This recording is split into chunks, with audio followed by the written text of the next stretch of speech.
Magic gusto, ligo ayaw. Last episode, smacker ang usapan. Ito, scammer. Hindi, ito, ano to, magulang na to.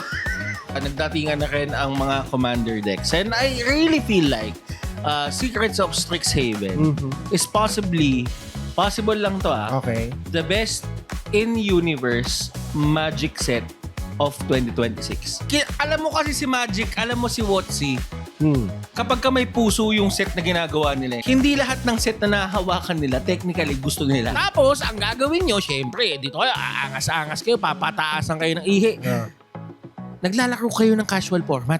EDH, ginawa yan sa isang bansa sa Europe na 4 lang sila at ang rason nila kung ba't nila nilaro yung EDH is because sila Nicol Bola, sila Arcade Yung Sabot, muna. yun lang yung meron sila. Yes. Tapos, ang ginawa nila, wala tayong masyadong cards. Hindi tayo makakapag-set. Mag-singleton na lang tayo. Yes. Super ironic, di ba, na nakikipagtaasan tayo ng ihina. Dito tayo sa ganitong siya pupunta. Kasi ganito. Kasi kaya natin dayuhin, kaya natin na-dominate. Ano yung mga manchel?